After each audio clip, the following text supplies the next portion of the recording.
It's been a long time since I brought this series to light again, but after a couple weeks of being absent, I feel like I need to go ahead and give you guys my songs in my playlist because I feel like I've been gone for way too long. What have you been listening to? I give you everything. But before that, I gotta talk about a couple things I've been seeing in the music news and some headlines recently. Number one thing, to celebrate for people out there who don't know, hip-hop apparently is the number one genre of music now, which we've known that for a couple years now, so you guys are kind of late. I'm gonna cover all of that in the video. I know I've been late to that party as well, but I didn't have time to cover it last week, but I'm going to cover it this week, and it's going to be in a video probably tomorrow. But today, let me just quickly shed a little bit of light on Jay-Z and his Tidal streaming service, the one that I had so much critique for on his 444 album review that I did a couple weeks back. Tidal has been inflating numbers to make it seem like Jay-Z and even DJ Khaled's albums have been doing better than they naturally have been. Now, there's no doubt that a Jay-Z album could probably sell at the very least 150 to 200,000 first week, no problem. I would even go up to 300,000 if the album has been talked about enough, but I knew once I heard that he went platinum over the weekend of the album release, I was like, bro, chill. There's something wrong with that figure. There's something wrong with those numbers. Clearly, you got Sprint doing a lot of the purchasing of your album, which in my opinion, that's just a cheap way to get a certain plaque for your album. I don't think that's right when there are other artists out there who have to work for it, who have to get those numbers. Jay-Z is an artist that no one looks down on, like nobody's gonna laugh at Jay-Z because he did a little bit less this time than he did with his previous album, or maybe albums that he released when he was in his prime. And I don't know what people are thinking, but there is literally no way Jay-Z is not aware of this. Jay-Z, Kanye, Beyonce, DJ Khaled, all of their albums after first release have had crazy figures. Kanye had crazy numbers with the Life of Pablo last year. Beyonce's Lemonade, crazy numbers. Jay-Z's album, crazy numbers. In what world do you really expect me to believe that Tidal is not giving Jay-Z the one-up to make it seem like he's the top dog? DJ Khaled is a signee of Roc Nation, so there's no reason his album would be in the same position, and that was 23 tracks long. I know for a fact that thing didn't do as well as it did. And I guess it's kind of like a slap in the face to any other young artists out there, or artists who are really grinding and working hard for their sales and their streams. And you got somebody like this who comes up and he's on the top and all the numbers aren't even authentic. You got other streaming websites that don't do the things that Tidal does in this situation. And I guess that would be the question, like, what is the motivation for Tidal doing this? What is the reason why they're reporting numbers that aren't accurate? Or as DJ Khaled would say, accurate. I believe it's to make it seem like the owner of Tidal, who is Jay-Z, or the guy who has the most influence within the shares of Tidal, because I believe Jay-Z owns 70% while Sprint owns the other portion. I'm not 100% sure on that. Someone can leave a comment down in the section below. But it gives me the thought process that what better way to make Tidal to seem like it's the best streaming service than to have the guy who runs it be at the top of the game, be at the top of the streaming list. That's why people kind of take the numbers from Apple Music and Spotify a bit more seriously, because they aren't, I guess, predisposed to give a certain artist more recognition because of their numbers, because no artist has any shares within Apple. Like, no other artist has any impact or has any pull in Apple streaming service to the point where Apple would need to put them at the number one spot. Tidal, on the other hand, does, which is why we see Jay-Z and DJ Khaled at the top, or doing the crazy numbers that Tidal is toting right now. Another motivation could be, since I believe the payout on Tidal is the highest, it may kind of trigger other artists to want to come to the Tidal platform if they know Tidal has so much support when it comes to streams. I guess it would make other artists maybe want to come over to Tidal instead of Apple Music because they believe they might get paid more. Either way, I think it's strategic, and I think it's shady, a little bit shifty, and I don't trust it. So again, I'm gonna stick with Apple Music and Spotify. But nice try. I see what you did. I'm on to you. I guess now that we're done talking about that, we can go ahead and hop into the tracks that I've been listening to. Quick announcement, I'm going to be narrowing down this series to about 2 times a month. I thought I could probably do it once every week, but there isn't enough music out there being released all the time for me to do that. And with this series, I feel like I can put more music into a smaller episode or to a longer episode. That way you guys can have more music to play in your playlist. You don't have to wait the next week and then get something crappy from me because there isn't really that much music that's come out. Maybe I'll narrow it down to maybe 3 times a month, but it definitely won't be as consistent as it was before, but I'm definitely going to continue it. So let's talk about the tracks that I'm in love with over the past few weeks. Don't try to play me and act like you haven't heard J.I.D's new song, Hasta Luego. I didn't expect much coming into this song because, you know, it coming from J.I.D, I already know what I'm gonna get. So I'm expecting him to be great already, but I was still shocked. I know a lot of people have their issue with the chorus on this thing, like the hook. I can agree with that because the mood of the song goes on for way too long and it changes from this really consistent, nice, dark beat in the background where J.I.D's changing up his flow and he's showing how versatile he can be by constantly switching up his cadence, and his lyrics on this thing are great. Like his line about catching the pass like he's Ocho Cinco. And it's more of J.I.D just talking about the city that he grew up in or the place in the world that he grew up in. I also like how at one point in this song he discusses how there are some people out there that don't try and be one of us, be a good kid because I see it in you. You're not what you're trying to portray right now, and I like that. You hear the ominous vibe coming on? All of my life I've been chasing the chicken, I never get it, been around and seen it, never had it, mama, daddy, whole family. 10-piece, hot lemon pepper sprinkle, fries crinkle, that's the lingo. If that's your girlfriend, she acting single, I caught the pass like a Mucho Cinco. You cannot sit here and tell me you don't enjoy that song. J.I.D, I love the fact that he's just so explorative with his artistic ability. Like, he doesn't just maintain this one consistent flow the entire song. It's never boring. I can again give kind of an acknowledgement to the fact that the beat doesn't change that often, and when it does, it's not really a wanted change. The change is kind of, it goes on for a little bit too long, and I feel like it could have maintained a little bit more of a cohesive sound so that you're not thrown off that much when it does change in the half part of the song. But that doesn't impact his bars, his versatility, his flow, his energy, his aggressive mentality on this thing. And like I said, the youngness in his voice, I know that doesn't make sense, but the youth in his voice really shows on these tracks because he just sounds hungry. The next track on here that I wanted to acknowledge is Nyck at Night. I know there are literally maybe in hundreds of you guys that have been telling me constantly to listen to this project, and like I said, I've already listened to it, and I was surprised. I didn't think that I would enjoy this as much as I did. It's definitely not a great project. I just think it's okay. It seems like more of a teaser for what's to come later. Like, it's more of a mixtape or an EP than it is like a cohesive body of work or anything like that they really wanted to put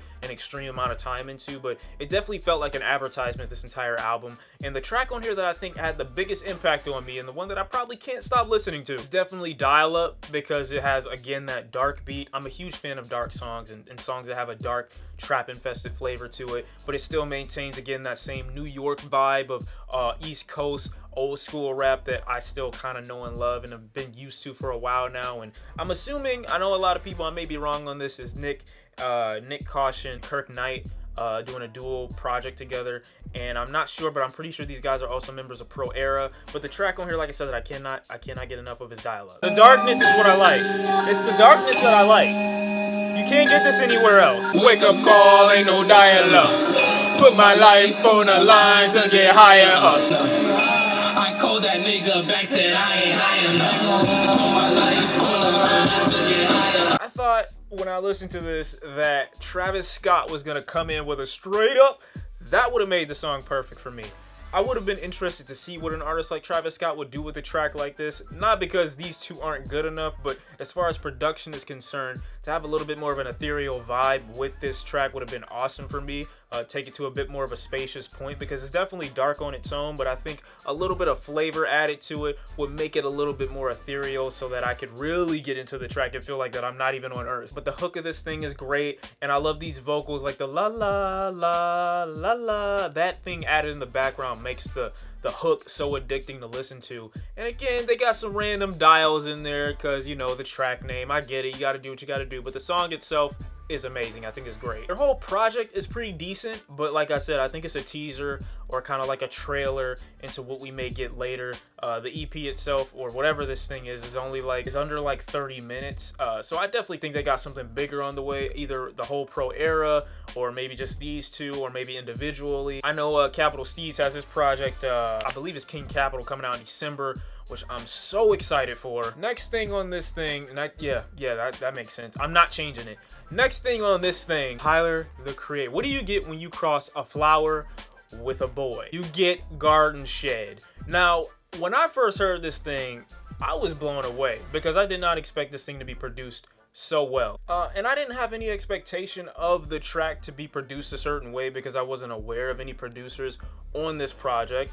after listening to it, I came into the realization that Tyler did the entire thing himself, which again, in my opinion, I'm not impressed with. I'm not giving you extra points because you did it all on your own, but this thing sounds amazing, and he can take pride in the fact that it sounds amazing. And now I'm gonna give him props for doing it all on his own because it sounds amazing. It sounds great. Now, when you listen to this track, it explores a lot about Tyler's sexuality, a lot about trying to come out and, you know, kind of accepting and realizing who he really is as far as his sexuality is concerned.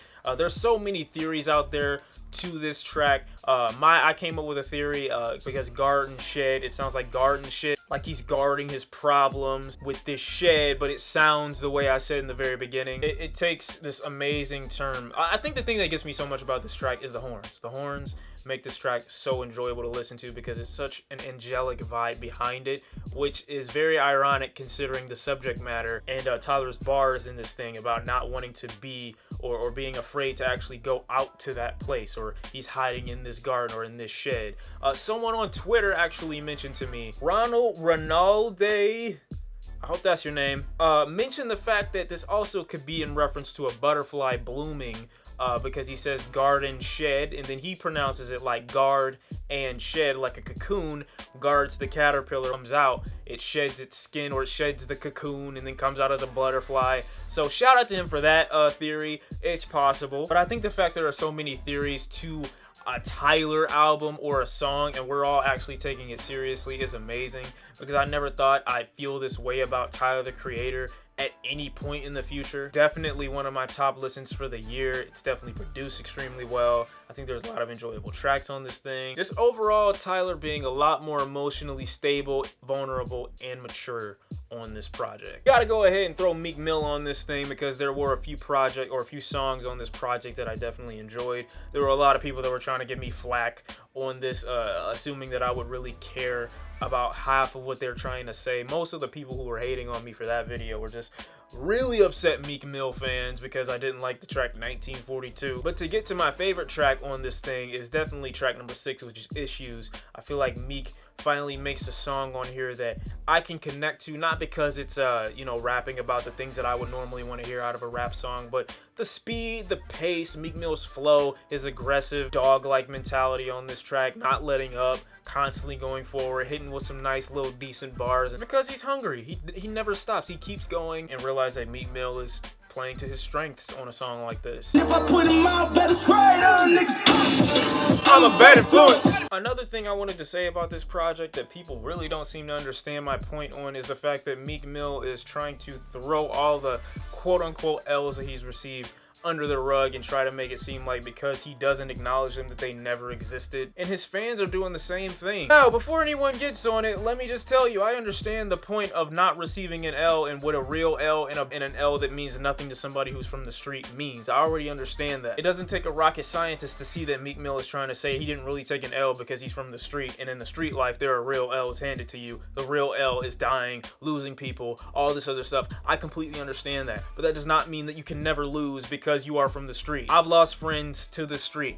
I've lost family to the street. I know what the street life can be like. However, if I lose in a game of 2K, I can still tell the boy who beat me, hey, I just took an L. That doesn't make any sense. Trying to undermine the fact that you may not have done your best in terms of your performance or in terms of the way you handled a situation, and trying to pass it off like, oh, I didn't really take an L because I'm from the street, because I lost people, because of this, because of that. That doesn't mean you can never lose. If you associate everything with the street, then you can never take an L, and that doesn't make any sense, especially for someone whose career is defined on being the best in the game. Meek Mill constantly being as hungry as he is on all of his tracks, it's surprising that you would say something like an L in the rap game doesn't mean anything to me. Now, you can say you don't care about it enough to keep acknowledging it, but even Meek Mill himself said on the Angie Martinez show that the way he handled the whole Drake situation wasn't his best. So all his fans that are commenting on that video, you need to go with Meek Mill because he's acknowledged it, you just haven't. Hey, but that's just my thought. I mean, it's whatever. You don't have to accept the fact that, you know, he's not been in the best situation or always been on top in every situation recently when it comes to industry stuff, but even Meek Mill acknowledges that he could have been in better positions and been better suited mentally to handle some disputes. So talk to Meek, don't talk to me. The final track on here that I kind of wanted to give a shout out to is Linkin Park. We recently just lost our guy Chester Bennington, and it is like the worst feeling in the world knowing that a group, a band you used to stand when you were younger, lost one of its most vital members. Linkin Park was such a huge part of my childhood, and growing up, hearing these songs being played everywhere. I would hear them, you know, back when kids didn't have the ear pods, and back when we pretty much had to use like CD player headphones that had these little MP3 players that literally looked like USB sticks. Our library was full of MP3s from Linkin Park, and just as many songs that could be contained. It was to a point where there were some songs that you couldn't even get, so we would legit just put the record button on the MP3 player next to the TV while it was playing, and then we'd have the song on replay the entire time. It was just so creative. It was so great. It was such a great time in my life. I loved it. Starts with One quick. Tried so hard and got so far. In the end, it doesn't even matter. I'm in my feelings now. I gotta play another one. This one's called A Place for My Head. Oh God, I'm so sad now. I shouldn't have done this. I memorized this whole verse when I was like 7. I saw the moon sits in the sky in a dark night, shining with the light from the sun. The sun doesn't give a light to the moon, assuming the moon's gonna owe it one. It makes me think of how you act to me. You do favors and rapidly just turn around and start asking me about things that you weren't bad for me. I'm sick of the tension, sick of the hunger, sick of you acting like I owe you this. Find another place, yet another place. I hate when you say you don't understand. I'm gonna go cry now for the rest of the day. Alright, that was the songs of the week. I am incredibly sad right now. Wow. I got somewhere to be, so I'm gonna play that the entire time I'm there. Hopefully the people that I end up meeting don't ask me why my face is so red and it looks like I've been wiping tears and my eyes are so puffy, because I know I'm gonna shed a couple on the way. Thank you guys for watching. I hope you definitely enjoyed the tracks that I've included in this roundup this week. Hope you guys can leave your own playlist down in the comment section below. You already know what to do. Video may come tomorrow. If not, look forward to the Amine review that's going to be dropping on Friday. And if that's gonna happen, then I'm most likely gonna be doing 1 or 2 more discussion videos before July is out. Vic Mensa's project, I may also get to that this weekend as well. I'm not 100% sure, but I might. Maybe I can. I'm not promising. Maybe I'll do a reaction. Maybe not. I'm not 100% sure. We'll see if I have time. But yeah, I'm definitely looking forward to that. Thank you guys for watching. It's been Shawn. I'll see you in the next one. Peace.